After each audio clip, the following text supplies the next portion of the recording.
a 22mm socket, remove the lug nuts, take the wheel off. Now remove the wheel. Now use a 12mm socket, take this caliper bolt off. And we'll do the same on the top one. And if you have to, you can use a wrench on the stud. If the caliper slide is spinning, then you can hold that. Now grab the caliper, just twist it a little bit. That'll compress the piston and slide it out. And you can use a brake caliper hanger and just find a spot to hang it from. It'll be somewhere in the frame or over here.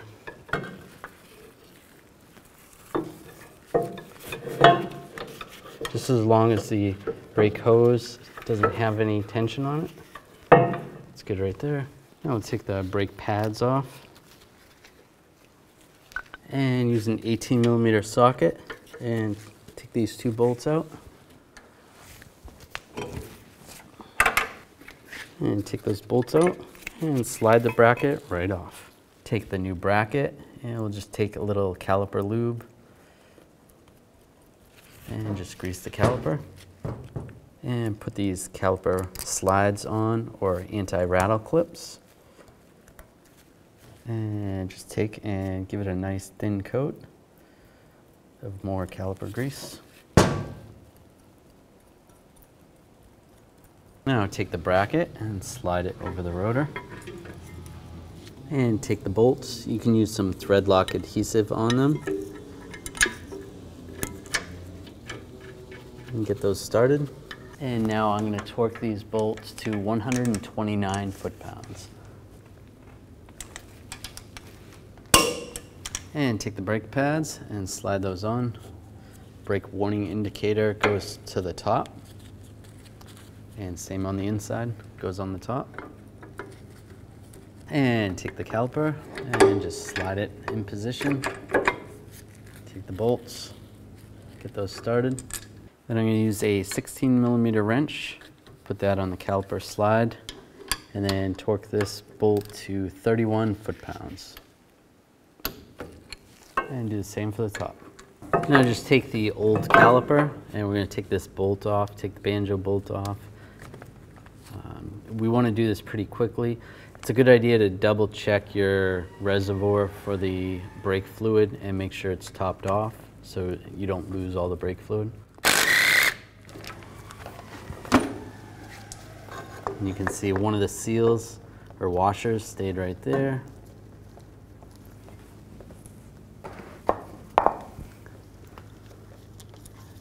And we want to take the other washer off, the other seal.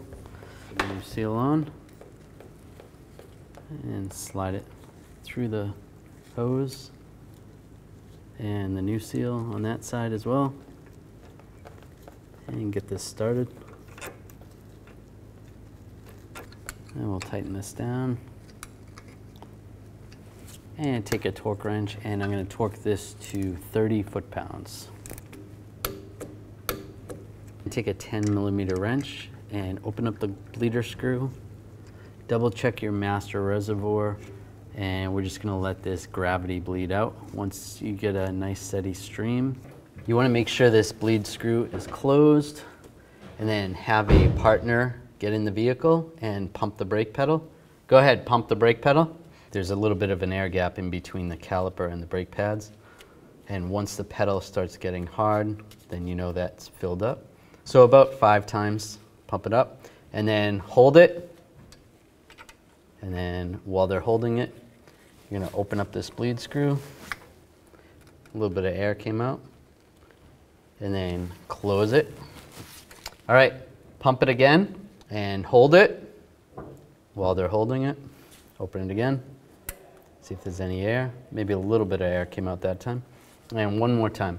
Pump it up and hold it. And open it up one more time. And no air came out that time, so we're good. Snug that up. All right, give it a pump. Feels good. All right, put the cap back on.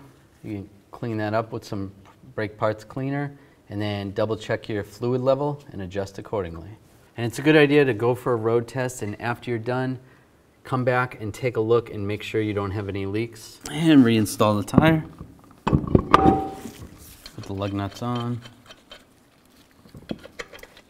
Now I'm going to torque these to 140 foot-pounds in a star pattern or a cross pattern to tighten the wheel down evenly.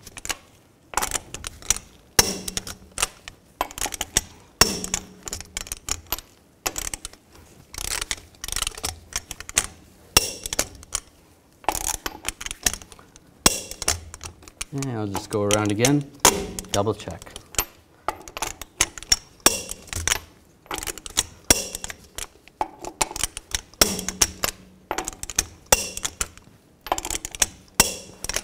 And check the brake fluid level after you're done and adjust accordingly. You want to make sure you always maintain fluid in the reservoir while you're doing the procedure.